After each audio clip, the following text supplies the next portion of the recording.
Mais je voudrais revenir sur ce qui s'est passé hier soir à Nice. De violents affrontements ont éclaté entre supporters à l'Allianz à l'Allianz Riviera, avant le match de Ligue Europa Conférence entre Nice et les Allemands de Cologne. Match reporté d'1 heure et conclu sur un score nul, un but partout. Des centaines de supporters de Cologne, sur les 8000 présents, cagoulés, ont envahi la tribune Ségurane, la tribune présidentielle, 1 heure avant le match pour affronter les supporters niçois. Les supporters se sont armés de chaises, de barres de fer, de chaises de siège, de barres de fer. Ça a été un moment, Félix Mathieu, un moment, on a vu les images à la télévision. Quelle violence! Que s'est-il passé? Oui, ils avaient une intention claire, ces supporters du FC Cologne, en découdre avec les supporters niçois en tribune sud. Ce sont les Allemands qui ont chargé, indique bien la préfecture, des affrontements à coups de barres de fer, de sièges arrachés au stade. Alors parmi les 32 blessés, il y a notamment un supporter qui a chuté de 5 mètres entre deux tribunes en urgence absolue. Hier soir, finalement, ses jours ne seraient plus en danger. Il s'agirait finalement d'ailleurs non pas d'un Allemand, mais d'un membre d'un groupe de supporters parisiens, un groupe dissous en 2010, les Supras d'Auteuil, des supporters parisiens présents aux côtés de ceux de Cologne. Ils ont même sorti une banderole d'anciens ultras du PSG en début de match. Parmi les blessés aussi, un policier ainsi qu'un stadier. Les portes du stade, en tout cas, ont été momentanément fermées, le temps que le calme revienne après l'intervention des forces de l'ordre.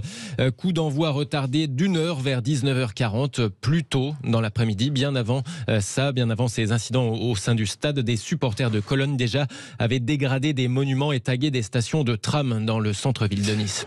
Je suis un peu exaspéré qu'on emploie sans cesse, moi le premier, le mot de supporter. Quand on soutient son équipe, on ne part pas à l'étranger pour dégrader, se battre avec les soutiens adverses, les supporters adverses. Parce que ça nuit évidemment à l'équipe de Cologne qui sera, j'en suis certain, durement sanctionné. Je suis avec Julien qui est à Nice, qui est conseiller en assurance. Bonjour Julien. Oui, bonjour Jean-Jacques, bonjour à toute l'équipe. Vous êtes supporter niçois. Ce sont les Allemands qui ont lancé les hostilités ? Ah bah oui, comme on le voit clairement sur les vidéos maintenant qui tournent en boucle sur les réseaux sociaux, on voit bien que du coup les supporters allemands qui étaient dans la tribune nord, du coup, qui ont fait justement, alors dont une centaine, il ne faut pas non plus stigmatiser tous les supporters allemands, la plupart évidemment étaient restés sagement assis dans leur tribune. Ce sont une centaine d'hooligans d'ailleurs, qui ne sont pas des ultras, des hooligans qui eux cherchaient clairement la bagarre, qui n'étaient pas que les Allemands, parce qu'il y avait également aussi des Parisiens déguisés en Allemands, avec le maillot de Cologne sur le dos. Exactement. Il faut savoir qu'ils nouent une amitié aussi particulière avec les supporters allemands, des amitiés entre supporters qui existent un peu partout, mais voilà, qui nouent depuis de longues années, et du coup qui ont voulu clairement en découdre, vous l'avez dit vous-même, avec les supporters niçois, qui pour le coup, on sait qu'on a été souvent stigmatisés. Alors souvent vraiment à tort ou à raison, ça c'est chacun fera son jugement. Par contre là pour le coup on voit bien que c'est clairement les Allemands qui voulaient en découdre, et ils ont d'ailleurs commencé tôt dans la journée, parce qu'on a vu les images de la place Masséna qui était remplie de bouteilles, et d'ailleurs le maire Christian Estrosi a dit que ce serait à la charge du coup du club de Cologne. La boutique du club a été également saccagée, donc en fait les supporters, beaucoup de supporters étaient là pour finalement en découdre, et du coup clairement perturber aussi le football, parce qu'on attendait tous un match de foot, et au final c'est parti en bagarre. Et après forcément quand les Niçois sont fait attaquer en tribune, il y a des femmes et des enfants qui ont eu peur, et il y a toujours une poignée d'hommes qui sacrifient un peu pour faire barrage, parce que sinon ça aurait pu être un carnage. Et moi je pointe aussi du doigt surtout la sécurité. On voit qu'en France on a vraiment un problème aujourd'hui, c'est ça le vrai problème central, c'est la sécurité aujourd'hui en France, on interdit systématiquement depuis de nombreuses années maintenant les déplacements de supporters en France sans Angevin, sans l'orienter, et aujourd'hui on ne sait pas gérer. Quand il y a 8000 Allemands, on ne sait plus quoi faire, et on l'a bien vu, parce que finalement c'était des stadiers, les forces de l'ordre ont mis un temps fou à arriver. Donc forcément c'est ça le vrai problème aujourd'hui, et pour moi c'est ça pour moi c'est ça qu'il faut pointer du doigt. Si ça continue comme ça, Julien, il sera obligatoire d'interdire la venue des supporters de l'équipe adverse dans les stades. Qu'est-ce que vous voulez que je vous dise, moi ? c'est bien malheureux, mais moi je pense qu'aujourd'hui c'est surtout une question d'organisation, parce qu'aujourd'hui en Suisse, par exemple, les supporters se déplacent tous les week-ends, et pourtant voilà, on sait que les Suisses, il y a des supporters qui sont assez chauds aussi de leur côté. On a interdit finalement la pratique d'interdire systématiquement les déplacements, elle se fait souvent en France, et on voit bien que finalement c'est pas une solution. C'est efficace, c'est une solution, effectivement, vous avez raison. Pour moi, ça ne l'est pas vraiment, parce qu'aujourd'hui, on voit que quand des supporters, on autorise finalement les déplacements en Europe, qui finalement fait partie aussi du folklore. On aime voir des supporters, ça fait plaisir de voir aussi beaucoup d'Allemands se déplacer. C'est des supporters passionnés, mais on se rend compte que voilà, s'il y avait un encadrement et qu'on avait l'habitude aussi d'assurer les déplacements, on serait en mesure d'encadrer des déplacements de gros supporters. Et on se rappelle aussi des malheureuses images qu'il y a eu à l'Euro 2016, quand finalement il y a eu des perturbations, etc., dues aux Anglais avec les Anglais et les Irlandais, etc. Parce qu'aujourd'hui en France, on n'est pas adapté à des déplacements en masse de supporters étrangers qui sont finalement beaucoup plus virulents, finalement, quand on se rend compte que par rapport aux supporters français, quand il y a des petits incidents, on se rend compte que quand il y a des étrangers, on se rend compte que quand ils sont plus chauds que nous, on n'arrive plus à gérer la situation. Et ça, c'est un vrai problème. Maintenant, alors, Julien, je voudrais préciser qu'il ne s'agit que de quelques centaines de supporters allemands, pas tous allemands d'ailleurs. Hein, Julien, tout à fait. On l'a constaté, pas tous allemands, puisqu'il y avait des Parisiens au milieu d'eux. Ouais. Donc, quelques centaines de supporters sur les 8000. Hein. Tout à fait. Précisons-le. Bien, merci beaucoup, Julien. Je pense que nous allons pouvoir joindre dans quelques minutes Christian Estrosi, le maire de Nice, qui a évidemment beaucoup de choses à dire. Ruben est à Paris. Bonjour Ruben. Bonjour Monsieur Bourdin, bonjour à toute l'équipe. Bonjour Ruben, vous êtes parisien. Que voulez-vous dire sur cette... Vous parlez d'ensauvagement de notre société. Oui, absolument. Ensauvagement de la société, c'est-à-dire que le foot, le fait d'aller assister à un match doit être un plaisir. Vous y allez avec vos enfants, vous êtes censé applaudir, encourager, partager des émotions avec les joueurs que vous supportez. Et là, désormais, depuis un certain temps, il suffit de se souvenir de cette désastreuse finale de Champions League, vous avez un sentiment d'insécurité. Mais c'est même plus un sentiment de l'insécurité qui règne désormais en début de match, pendant les matchs. Il n'y a plus de valeur, il y a une perte de valeur. La notion de respect désormais est un souvenir lointain. Vous avez cet ensauvagement. Et même dans les faits divers, etc., quand vous êtes policier, quand vous êtes pompier, enseignant et d'autres, vous êtes exposé au danger. Des gens des voyous, des sauvages qui désormais n'hésitent plus à vouloir en découdre avec vous. Ensauvagement, mais il y a aussi un débridement, un laisser-aller, c'est-à-dire que après cette finale désastreuse, on s'attendait effectivement à ce qu'il y ait des choses qui se mettent en place. Encore une fois, ça n'est pas le cas. La semaine prochaine, vous aurez un match de Champions League entre Marseille et Francfort. Qu'est-ce qui va se passer? Est-ce qu'on va interdire l'entrée des supporters allemands Vous avez raison, Marseille, Francfort. Ce serait quand même dommage. Ce serait quand même désastreux, parce qu'il ne faut pas mélanger supporters et sauvages. Mais je suis totalement d'accord avec vous. Il faut que les clubs eux-mêmes arrivent à déterminer qui sont les supporters, les vrais supporters, et ceux qui ne viennent pas au stade pour voir un match de foot, mais qui viennent au stade pour se battre. Il y a deux sortes de supporters. Les uns sont des supporters, les autres sont des voyous qui n'ont pas la place et leur place dans un stade. Bien, il faut que les clubs arrivent à déterminer qui est qui. Ça, c'est une première chose. Ensuite, évidemment que l'État doit faire ce qu'il faut pour faire respecter la sécurité dans les stades. Parce qu'on vient au stade, effectivement, en famille. Parfois, on vient au stade pour le plaisir. On vient au stade pour passer un bon moment. Et on n'a pas envie d'être tout à coup placé au cœur d'une bataille rangée entre supporters des deux équipes. Ruben, merci. Christian Estrosi sera avec nous dans quelques minutes, je l'espère. Frédéric est là. Frédéric qui est à Paris. Bonjour Frédéric. Oui, bonjour M. Bourdin. Bonjour Frédéric, merci d'être avec nous. Vous êtes auditeur de Sud Radio depuis longtemps, Frédéric? Oui, bien sûr. Bon, merci d'être avec nous. Qu'est-ce que vous vouliez dire, Frédéric? Non, moi je suis toujours atterré quand je vois des images. Oui. Moi aussi, je suis comme vous, je suis atterré. Voilà. Ouais. Mais je me pose une question. Oui. On a des services spécialisés qui savent faire. En matière de sécurité, on doit toujours anticiper, donc il faut savoir avant, anticiper, mettre en place les dispositifs adaptés à la situation qu'on attend. Et quand je vois ces images, je me dis, mais le travail en amont n'a pas été fait.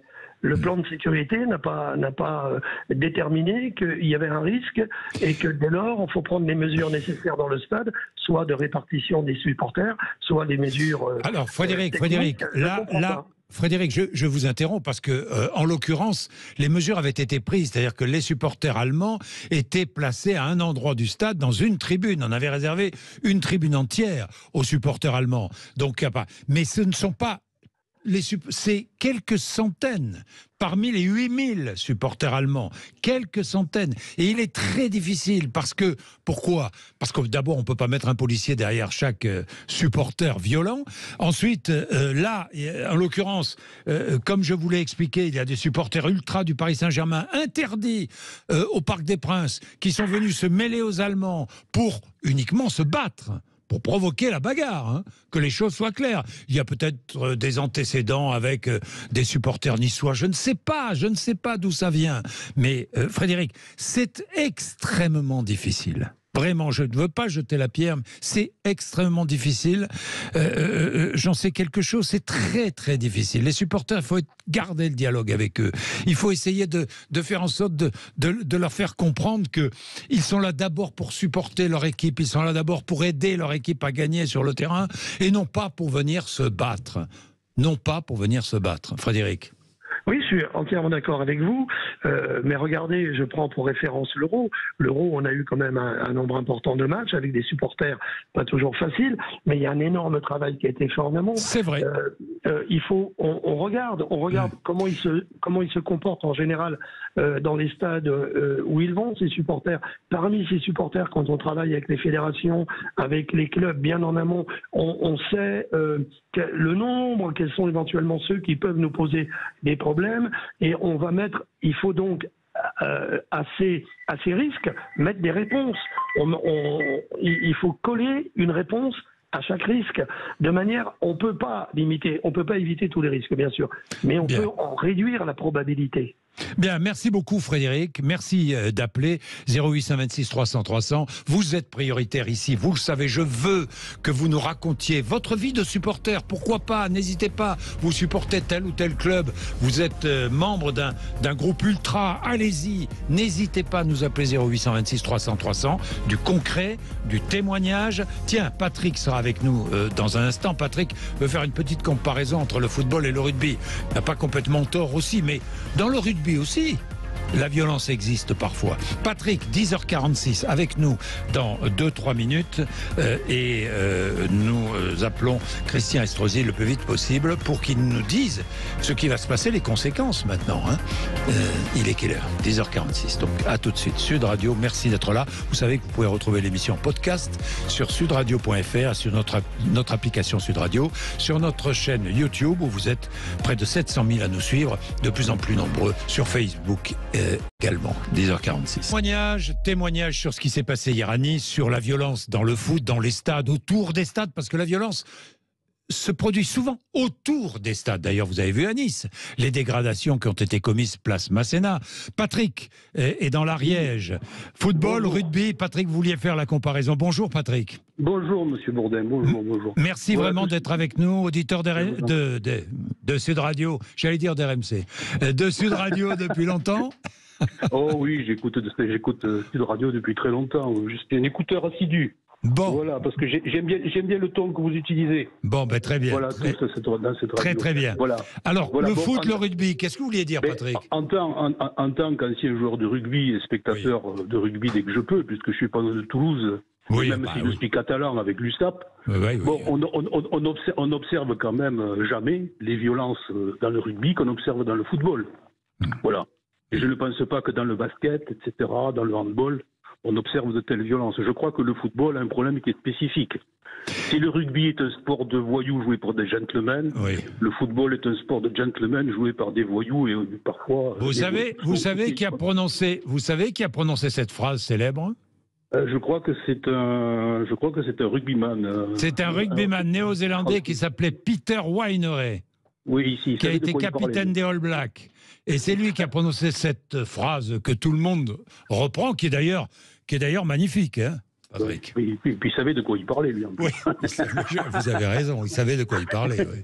Voilà. Non, mais ça c'est sûr. Maintenant, bon, il est évident aussi qu'au niveau de la société, je dirais, je ne sais pas si on peut parler d'ensauvagement, parce que c'est un terme qui ne me plaît pas trop, mais je pense que la violence qui est déplacée, et à l'heure actuelle, ce qui est insupportable pour tout le monde, je dirais, c'est la violence et l'irrespect, je dirais, systématique envers les forces de l'ordre et envers tous ceux qui ont du mal à se défendre. Quoi. Je crois que c'est ce qui est insupportable. Merci Patrick. Dans tous les cas. Bonne journée. Merci. Journée. Au revoir Patrick. Claude est à Puy-d'Arieux, c'est dans les Hautes-Pyrénées, Puy-d'Arieux. Bonjour Claude. Oui, bonjour. Bonjour. Donc voilà, un petit témoignage par rapport à ça. Il ne faut pas confondre les supporters et les gens qui viennent juste pour frapper. 2 exemples. Oui. J'ai un ami qui était, quand il était jeune, supporter du LOSC, et il disait clairement, oui, tout à fait. Il disait clairement que donc il attendait la fin du match, il se retrouvait avec les supporters en face et voilà, et il se battait sur le parking. Et c'était son plaisir. À Toulon, son plaisir n'était pas d'aller au match, son plaisir était de retrouver des ultras adverses pour se battre autour du stade.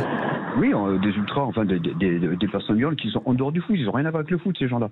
Oui. Voilà, mais il s'est rangé, il dit voilà, j'ai arrêté mes conneries, voilà, c'est terminé, il s'est rangé, voilà, il a mûri. À Toulon, j'étais voir un match de foot, je vous parle ça il y a 20 ans, à la mi-temps, il y a des gars qui sont rentrés, au bout de 5 minutes, il y a une personne qui a volé à travers les sièges, et c'est parti en baston. Voilà, ce sont des gens qui viennent pour se battre, qui veulent pour se battre, c'est pas des supporters. Et c'est compliqué pour les forces de l'ordre pour ces choses-là, pour gérer ça. Alors je vous parle de ça il y a 20 ans, mais ça, comme l'a dit la personne qui était juste avant, il y a une violence qui est de plus en plus constante et partout. C'est impressionnant. Vous voyez partout dans les commerces, partout, vous n'avez pas le droit d'insulter les gens. Voilà, ça se voit que c'est cette montée de violence qui est là. Voilà, et oui. Enfin, c'est énorme, mais il ne faut pas mélanger les supporters et ça. Non, vous avez raison. Et d'ailleurs, pour les clubs de supporters, c'est un vrai problème parce que certains clubs de supporters sont débordés. Et je me mets à leur place. Pas facile à gérer. Tout à fait, mais c'est cette violence où les gens, je comprends, enfin moi j'ai du mal à comprendre ça, que on retrouve ça chez les de plus en plus jeunes, même dans les écoles primaires, où on voit cette violence qui est là, et c'est compliqué. Moi j'en veux énormément aux différents gouvernements, avec ce manque d'éducateurs, ce manque de profs, ce manque de rappel à l'ordre, même les parents, il y a aussi les parents, il y a tout le monde est là-dedans, mais il n'y a pas de plan réel à lutter contre ça, c'est on laisse aller cette violence, on la laisse aller, on la laisse filer. Voilà. Bien, voilà, merci Claude. Merci. Christian Estrosi est avec nous. Christian Estrosi, bonjour.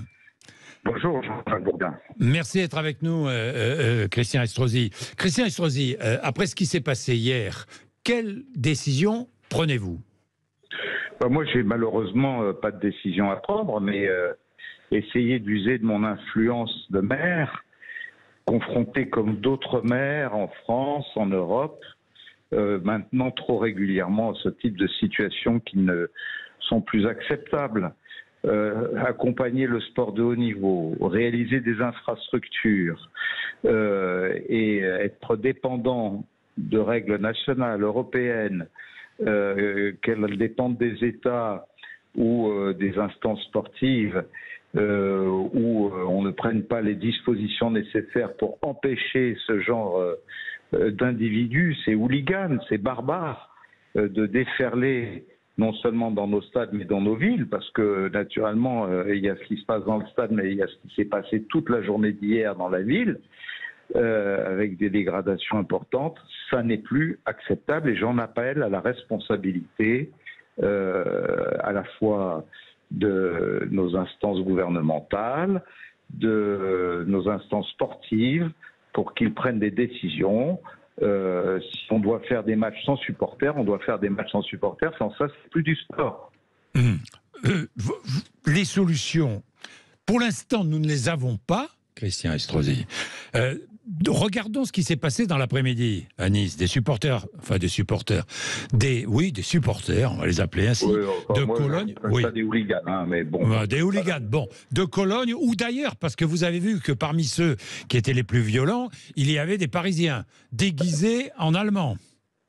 Alors, je ne dirais même pas des Parisiens, parce que je ne veux pas insulter les Parisiens, qui n'y sont pour rien, les pauvres. Oui.